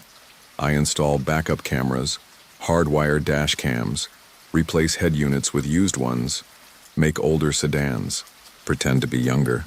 My tools are labeled in faded marker. The storage unit I rent behind my building smells like solder and old upholstery. It is not glamorous work. It is very honest. Evan Dorr came to me in October asking about winter tires. He had a hands in pockets, slouch, and a tired way of laughing that said he liked bad luck as a joke before it liked him. His daughter, Mira, 12 or 13, sat in the passenger seat with a spiral notebook turned sideways to draw bigger trees. The tires on their sedan were balding to the wear bars. I told him I'd hold a used set if he could come up with cash by snow. We shook on it under an orange streetlight. The night smelled like leaf bags. They didn't make it to snow with those tires. The lake beat them to it. That Friday, they loaded groceries into the trunk at Northside Market and headed home around dusk. It was the kind of dusk that looks later than it is because clouds decide to hold the light hostage. A tractor trailer threw up a fan of slush at the bend by the old boat ramp. Evan took the curve a touch wide. Maybe a front wheel chewed off. The shoulder. Maybe nothing went wrong until everything did. They vanished without a witness. The rescue team searched the next day and the next until the ice locked the lake down. You don't argue with a lake in winter. You note a break in reeds. You mark a line on a map. You wait. When the thaw came, like a curtain opening in March, the county brought a crane, and the volunteer divers went under in pairs. The town stood behind tape with their hands around coffee cups and not much to say. I stood behind Deputy Harlan Pike, whose face is assembled out of old weather, and watched the cable groan. The car came up slow, roof first, weeping black water through the door seals. No one clapped. It's not that kind of show. A blue tarp smoothed reality down to tolerable. Someone set a folding table for the family. Harlan exhaled like a man whose lungs had been holding winter since December. He didn't look at me. He didn't need to. The town knew the shape of the story now, which is different from understanding it. Later, there were 2 markers placed, on the hill above the lake, not too close together. I went after closing with a flashlight pocketed but off. The evening had a listen to it. That kind you only notice once the snowplows retire, and the frogs haven't worked up their courage yet. At the door's hill, my breath made small white flags. I could smell it before I saw anything. Sweet, wrong, like the first sip of coolant when you forget you left a hose clamp loose. Water beaded on the markers. Not dew. These were round, clear globes pinned to granite, refusing to run. My skin went cold and tight. Then I heard it, a faint chirp with a falling tail, the sound of a bargain alarm buried behind a grill. 3 short, 1 long pause. If you've ever pulled those sirens out of wheel wells, you know the little brain inside keeps a beat even when the rest is asleep. It was so soft I thought I was imagining it, like remembering a song in another room. Jilly walked up behind me and didn't flinch. "You hear it?" she said. "Been doing that since 4. Only when the wind behaves itself. It's worse when it's still." We didn't tell the papers because it isn't the kind of thing a responsible person prints. Harlan came up the next morning with a clipboard and a face that said, "Give me something. I can write down." He pressed a palm to the stone, held it there, pulled away. "Cold," he said, and wrote down odor with a question mark. You can't ticket a smell. You can't interview a sound that lives under dirt. He told us to keep the path sanded when the nights refroze and to call him if people started making a circus. Then the map in my dash added a place all by itself. This is where the story tilts. I'd installed a salvaged head unit in my wagon last summer. One of those all-in-ones with a dumb GPS that works whether you have bars or not. I factory reset it, wiped the roots, set my usuals, home, storage, grocery. That's it. One night after I parked, the screen chimed and put a new thumbnail on the corner like a party guest no one introduced. It said surface. Estimated arrival, 12 a.m. Travel time, 14 minutes. You would think I'd delete it. I tried. Delete pulsed, the thumbnail faded, returned. I pulled the fuse. When I put it back, the place came up again, calm as a to-do I'd set when I was another person. I tapped the map view and watched the blue line thread out of my driveway, over the little bridge that smells like pennies in rain, past the shuttered drive-in, left as if climbing toward Hillside Memorial. No address, just a Finnish flag hovering, near where the doors were with the word surface floating there. I took a picture and sent it to Harlan. He texted back, "Cute. Don't treat grief like a museum." I told him I hadn't added it. He replied with a cartoon shrug and, "If you go, text, me first and honk twice." He didn't explain twice and I didn't ask. There are rituals you inherit without paperwork in a town this size.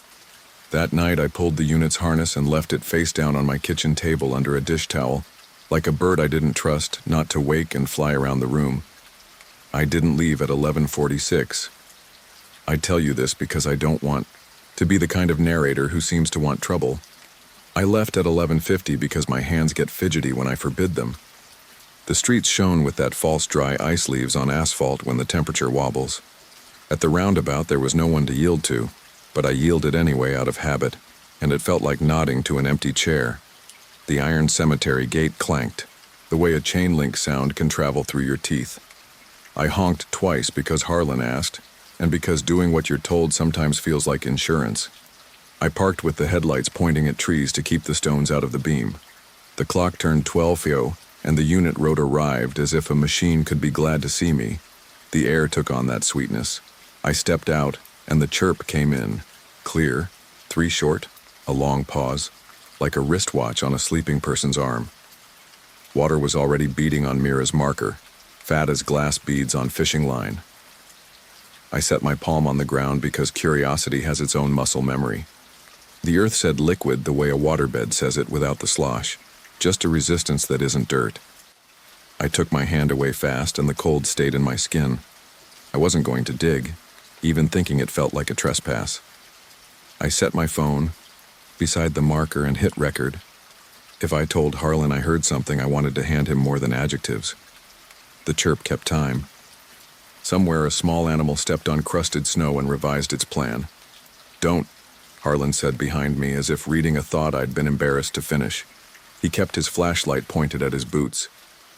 "You touch a spade to that and I have to write you up. And then I'm the man who wrote up a friend for listening too hard. You smell it?" I said I did. "You know what it is," he said. "I know what it is. Knowing doesn't make it less weird." He lifted the light just enough to glance at my car. "Is that the unit that invited you?" I admitted it was. He said, "Of course it is." We stood a while then, 3 people if you count a car trying to be helpful. The chirp faded and returned, like a lighthouse you only notice when you look away. When it stopped, the night did not get quieter. It felt like someone holding their breath. Harlan said, "Go home. Let the ground keep what it's keeping. Jilly will be up here at dawn with her rag bottle, and I don't want to have to explain why you're damp." Humor is his way of leaving a room. He walked down the path without sweeping anyone with his light.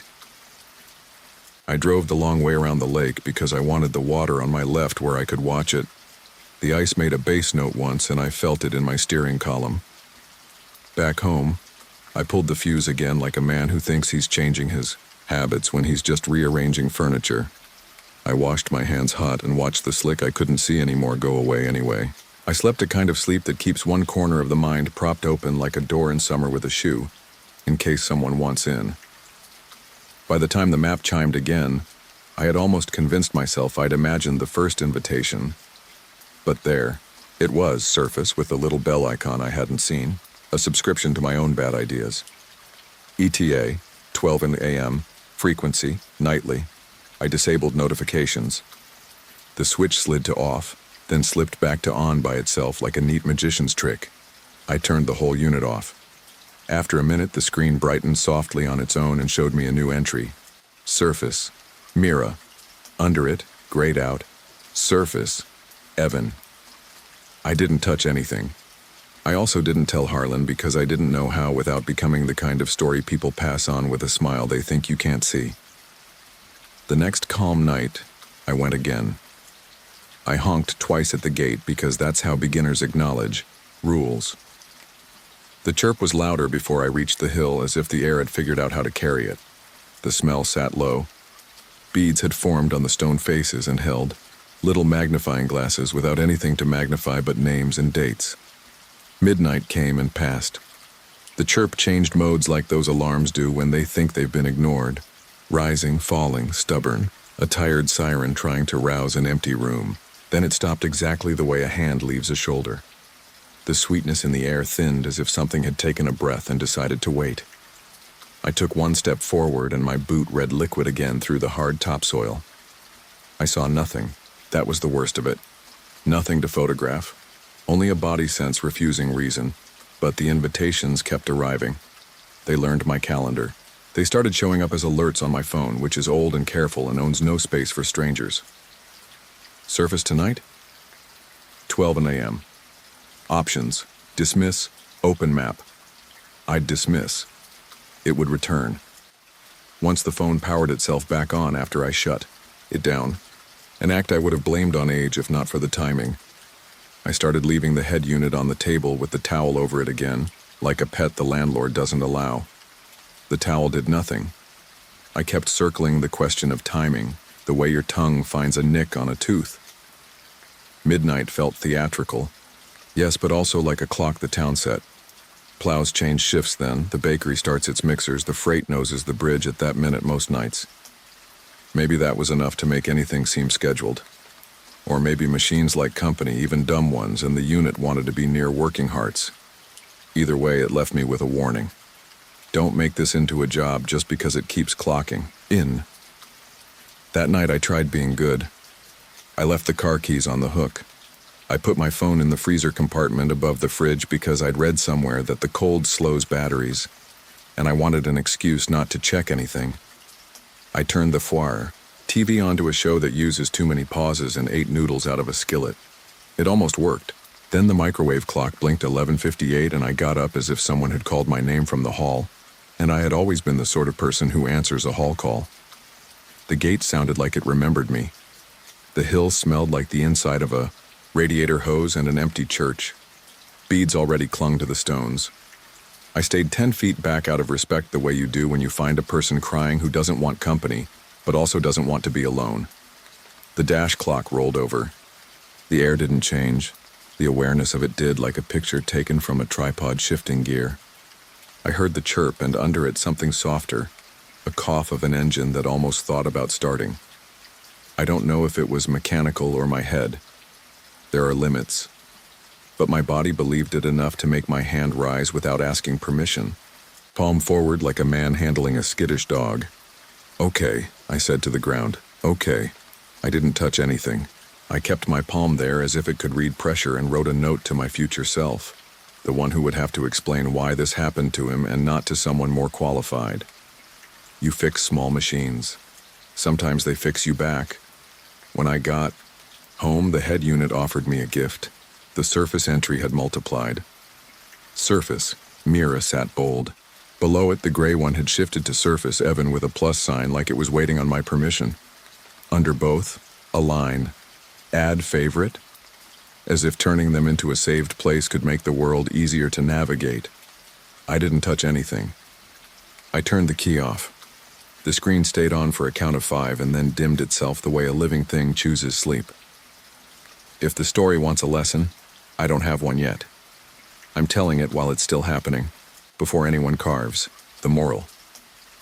It is now the 5th night the invitations have come. The town has started talking around it like furniture you keep bumping into. Jilly keeps vinegar in a spray bottle and says it cuts the sweetness for half an hour. The man from the county sent a polite email using the word anomalous twice as if it could herd the weird back into the corral. Harlan texts me at meals. You? Good? I told myself I'd skip tonight. I mean it now as much as I meant it before. But I can feel the minute approaching like a small weather front in my blood. If I go, the route will trace its steady ribbon. The gate will say its hinge song. The beads will fatten with secrets and refuse to slide. If I stay, the microwave will blink 12 in time with a thing I cannot break or fix, proving there are patterns bigger than the ones a person can install. Either way, midnight will arrive exactly on schedule. This is what the lake did to me. It taught me to hear the shape of what I can't see. In daylight, everything is reasonable. The stones are dry. The path is gritty with salt. Names behave. But once you've heard a siren under the ground and smelled a sweetness that doesn't belong to flowers, you start believing in layers. Roads under roads. Maps under maps. The leftover intentions of engines that don't know what to do with themselves except try once more. Not to go anywhere, just to declare that they were. I'm writing this down so I will have a record of what the night asks, and maybe so I'll feel less like the only person standing between a machine and the story it wants to tell. In a little while, the unit will chime whether or not it's plugged in. It'll show my arrow and a Finnish flag floating over grass. It will ask me a favor it has no business asking with words that pretend to be neutral. ADD favorite? Surface. Mira. AD surface. Evan. I will answer by not answering, which is still an answer. And if I do go, if the habit wins and my feet find the path on their own, the last thing I will see before I make myself look away will be the beads knitting together across the names, making a thin skin. The chirp will go steady, then soften, the way a metronome falls when you touch it with one finger. The map will hover the word arrived in small white letters above the grass, as if arrival means the same thing to every kind of traveler. I will keep the courtesy distance. I will let the hill be the hill. I won't tell you what to believe. I fix wires and watch how people grieve. But when a night is still and the lake remembers, the town shifts. We don't call the wrong sweetness flowers. We hear small engines underfoot. We read words we never saved. And the map keeps offering its mercy, a label that refuses to explain anything, only naming where we are. Arrived. We held the fair in the schoolyard because the chain link fence was already there, and because the maple promised shade if you stood still. The flyers called it the Brindle Ferry Fall Festival, optimistic for August. A band from the high school played 2 chords and then the third late. We set card tables for jams, a ring toss made from milk jugs, and a grill that popped. Behind everything, the reason for the fair stood like a door you keep closing and open. The murdered shopkeeper was a kind man with a drawer he opened to children, slowly, so the money felt counted. His widow kept her curtains at an angle that said she was brave and not immune. People brought pies and cuffs rolled tight against heat. We called it community with our mouths and emergency with our hands. I had not joined any committee, but Marta Pike found me outside my apartment with a clipboard hugged to her chest like a small shield. She said I was good with people, and I believed her only in the sense that I could stand behind a table and smile until the muscles held the shape by habit. You will run the raffle, she added. I asked what, because hope is stubborn. She nodded toward the truck bed, where the coffin lay strapped as neatly as a canoe. Prize is the coffin, she said, and the word prize did not know where to put itself. We were raising money for the funeral, and we had raised a spectacle with it. She patted my arm.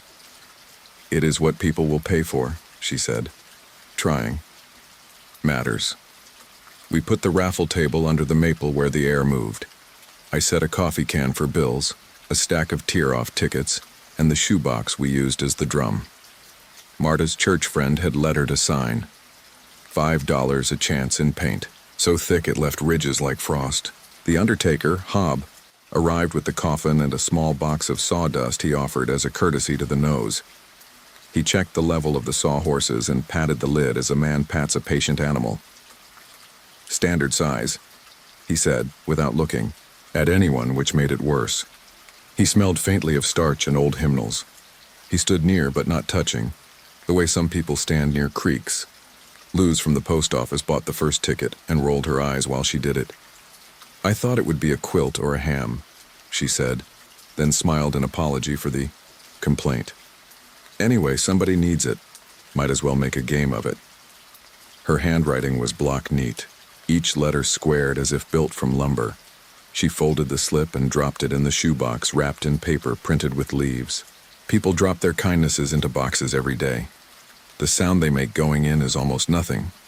The sound the person holding the box hears is larger. When the coffee can clinked with 5s and 1s, it felt like a choir counting softly.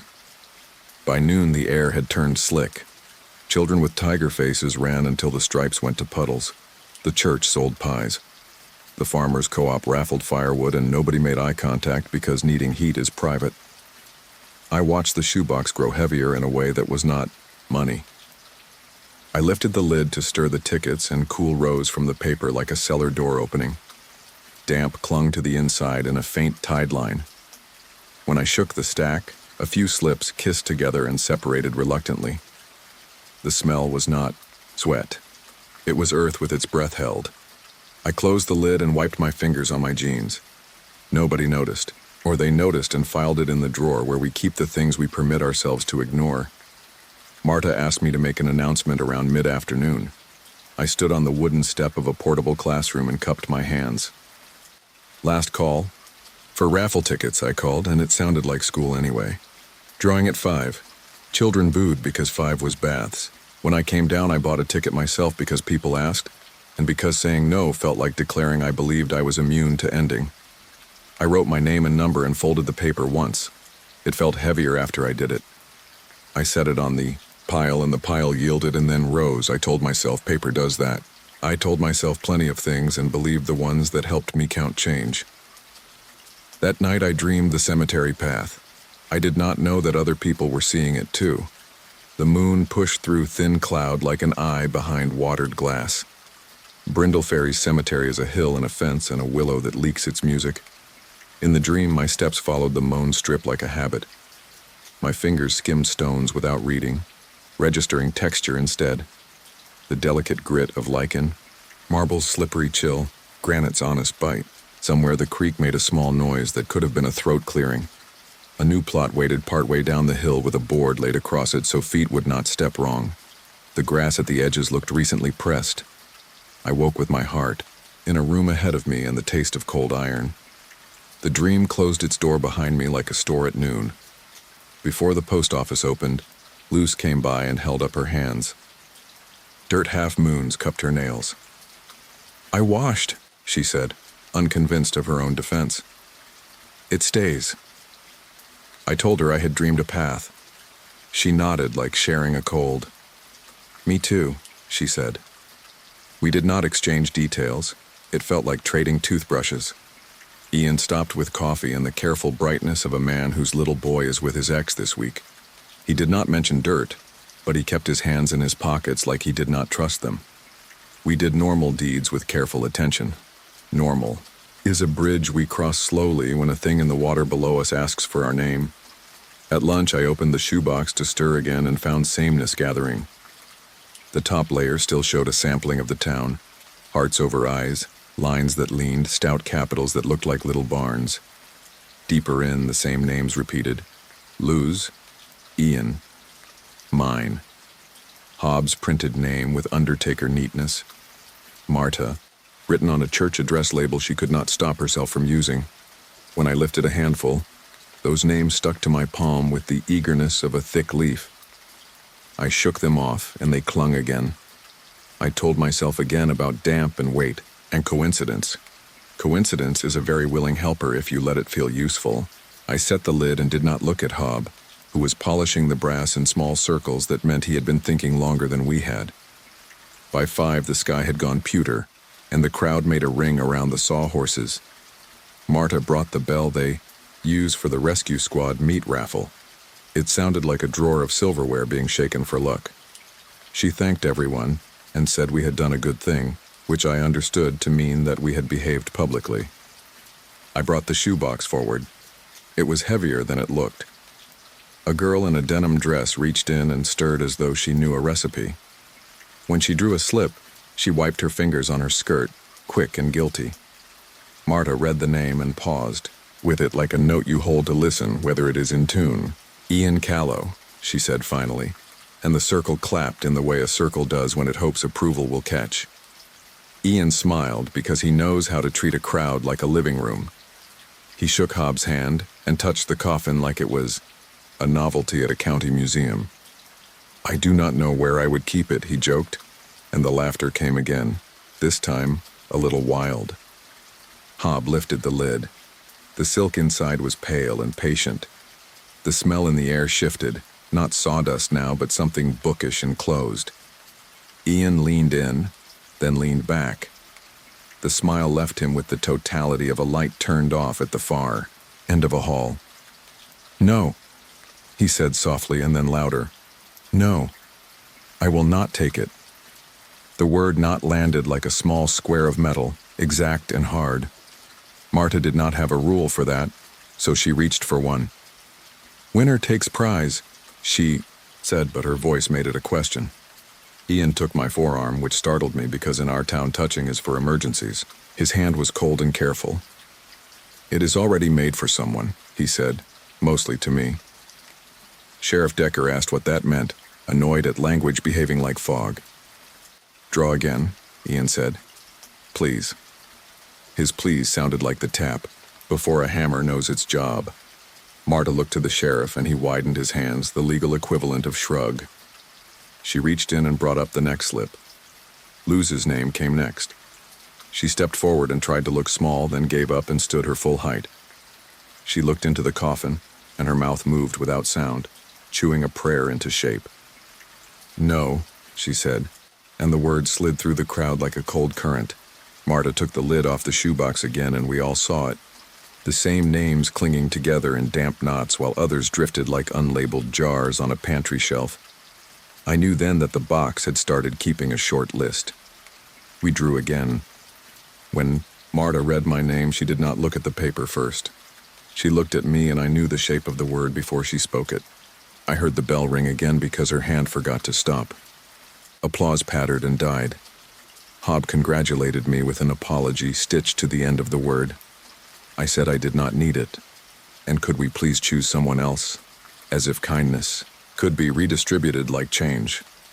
The sheriff spoke softly about rules because he is a man who likes where rules put him. Hob suggested we hold the coffin at the funeral home until the family decided, and everyone approved because it sounded like a room we would not have to enter yet. We broke formation awkwardly. Marta hugged me without our bodies touching and said it would work out if we did not force it, which was something teachers say to children after the fire drill. That night, the path returned with edges. I could smell the sharp green where the mower had cut and the sweet wet beneath. The chalk notes on the board over the new plot repeated, and in the dream I understood them as times of day. I woke with mud streaked on my pillowcase and a tiny pebble pressed into my palm like punctuation. I washed until the water ran lukewarm, and the house pipes ticked. A crescent of dirt stayed beneath the ring finger as if it had jurisdiction. I left it because it felt like an admission form I had already signed. Sometimes you keep evidence where you can see it, just to prove you are not hiding anything from yourself. In the morning, the shoebox sat on my porch. The gift wrap had bubbled, where moisture pressed from inside. There was no note. I carried it in because you cannot leave an obligation on a step. Inside, the same names surfaced no matter how I stirred. I tore a slip in half and set the halves in the trash. The box sagged, and then filled itself again. I burned 3 over the sink. The smoke smelled like the fair and like a basement after rain. When I lifted the lid again, the box looked ordinary. I closed it, and it felt heavier. I set it by the door the way you set a suitcase when you will not need it, and then keep looking at it because you might. I took the shoebox to Hob. He lives behind the funeral home in a 1-story place with curtains always exactly halfway drawn, as if he is forever subdividing his view. He opened before I knocked and made a face at himself for doing that. He did not touch the box. "It is following the size," he said. I asked what that meant, although I had already heard the sound of a tape measure on a workbench. He said, "When he builds to order, he takes measures across shoulder and at the foot and from hip to hip. It is not tailoring. It is a story about fit. We said names to a box," he said. "We said a chorus of names to it, over and over. Objects learn what to keep. Are you telling me we taught a box my name?" Fear made me rude. Hob said we had taught it a handful of possible names and it had chosen the one it could hold. Maybe mine settled more neatly. Maybe I dreamed heavily and left fingerprints. He said he makes the beds and does not choose the sleepers. He put on tea because small rituals keep larger ones asleep where they belong. He raised his cup to his mouth and paused each time like every sip needed permission. I left the shoebox on his kitchen table and walked home through sun that had the color of caution tape hushed. Relief did not arrive. I could feel the box behind me like a word someone was still holding. Chalk on the board over the new plot held numbers and initials that meant business between living and dead. The grass around it was tamped into an oval, as if someone had stood there rehearsing a decision. When I got home, the coffin sat in my living room. I had locked the door.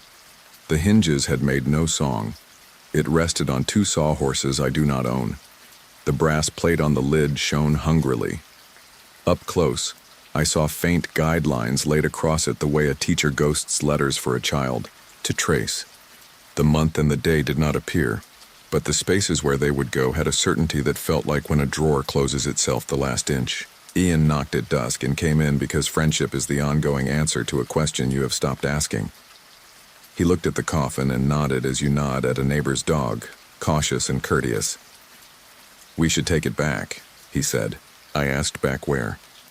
He said to the place it kept walking us to in our sleep, then grimaced at the sentence for sounding that way. We lifted. It was heavier than it had been, as if knowing who it liked had added weight. He tied the straps across lid as if knots can keep a promise. We did not talk much. Talking risks accuracy. The truck's bed took the box and the road did the small kindness of being smooth. At the cemetery, the gate sighed open with the minimum work required. The willow sounded like water talking behind a door. Dusk dulled the stones to thoughtful shapes. We carried the coffin down the mown strip and set it on the board across the new plot, measuring by instinct. The wood made a sound like a lesson. The brass plate caught a strip of light and the faint guidelines impressed themselves into shallow lettering. Numbers arranged themselves in a neat order. Month, day, year. It did not carve. It decided.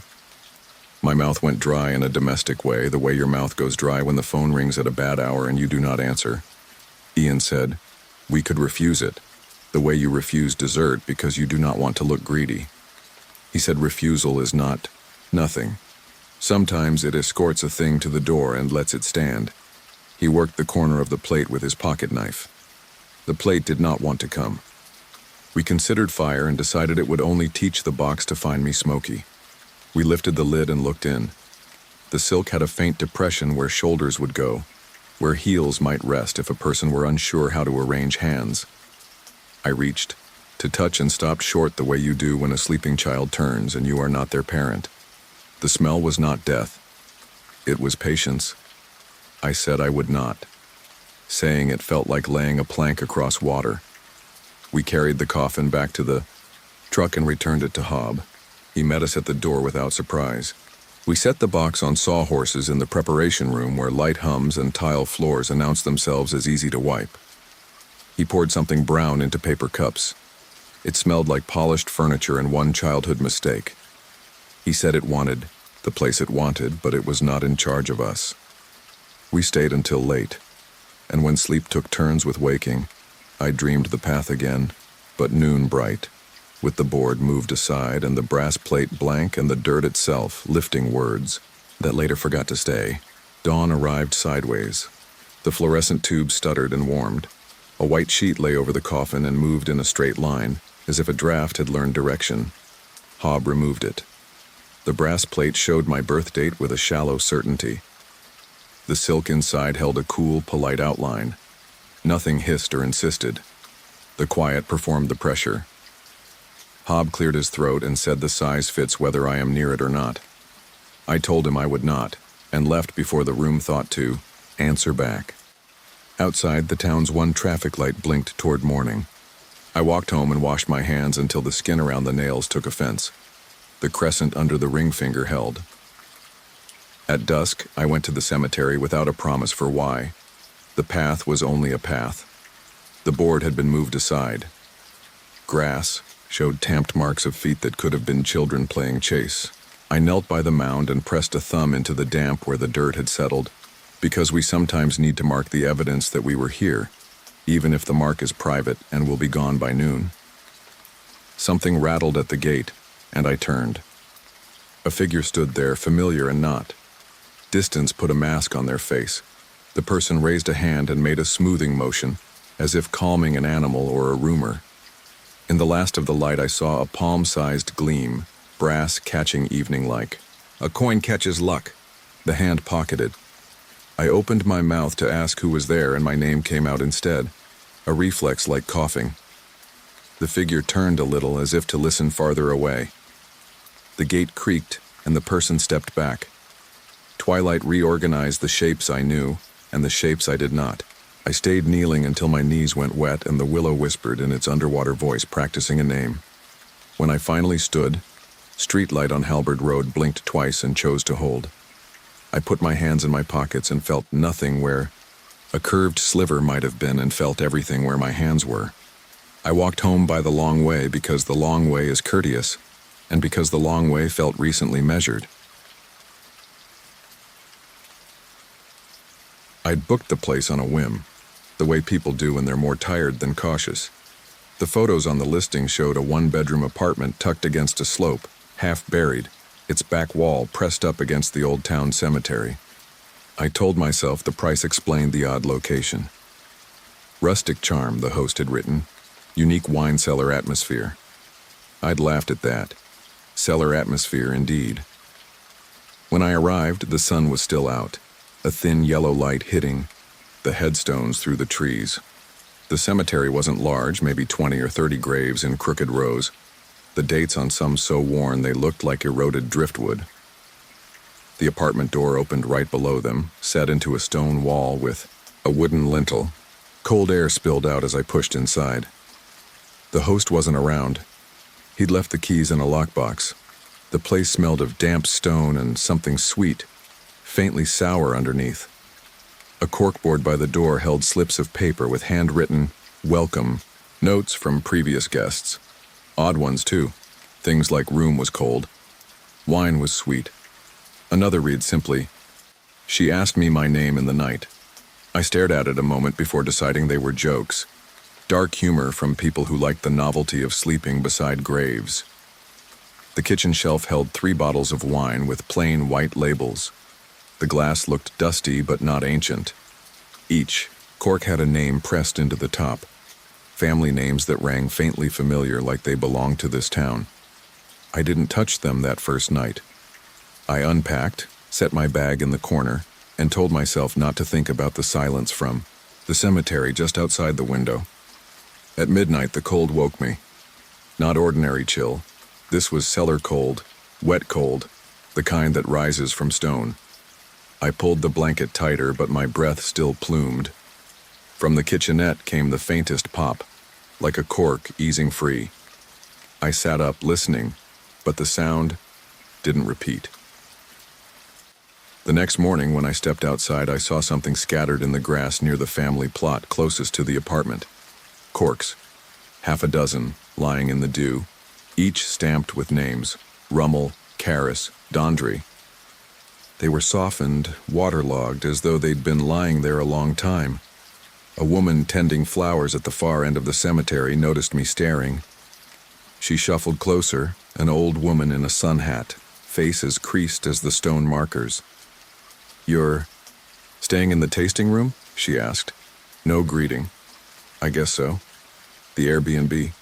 She pursed her lips, eyes flicking to the corks. "Don't drink the bottles." Then she turned away, fast as if she'd said too much, and vanished down the lane before I could ask what she meant. That night, the notes on the corkboard seemed to swim in my vision. Wine was sweet. Room was cold. I poured myself half a glass from one of the bottles, telling myself it was just local table wine. Nothing sinister. It tasted fine. Better than fine. Sweet, almost too sweet, but clean. The warmth of it sank into me. I finished the glass and slept heavy. At 3 a.m, I woke to the sound of a voice at the foot of the bed. A woman's voice, low, asking, "What's your name?" My body froze, throat dry. The air in the room was thick with the wine's sweetness, cloying now, syrupy. I didn't answer. Slowly, I reached for my phone. But when I turned on the flashlight, the room was empty. Just my bag in the corner, damp around the edges as though it had been dragged across wet grass. I checked out early, left the key in the lockbox, and drove 2 towns over, telling myself to forget it. But 3 weeks later, back home, a friend sent me a news link. The host had been arrested. Homicide. The police dug up the ground behind the apartment and found remains, several guests who had never checked out. They closed the listing, of course. But now and then, online, people post about it. Anonymous comments left on forums about travel. Room was cold. Wine was sweet. And every so often, someone finds corks in the grass around that family plot, names pressed into them like before. Thought that was all until last month. when I returned to visit the town with a colleague who wanted to see the cemetery for herself. The tasting room door was padlocked, boards nailed over the window. The grass was high, but near the plot lay another dusty bottle. It had no label. Against my better judgment, I picked it up. Inside, floating in a shallow pool of syrup dark wine, was a crumpled paper tag. I pulled it free, hands shaking. It was damp, but the letters were clear enough. My name, written in my handwriting, torn from the tag I'd tied to my luggage the day I'd stayed in that room, and the cork stamped with my surname was missing.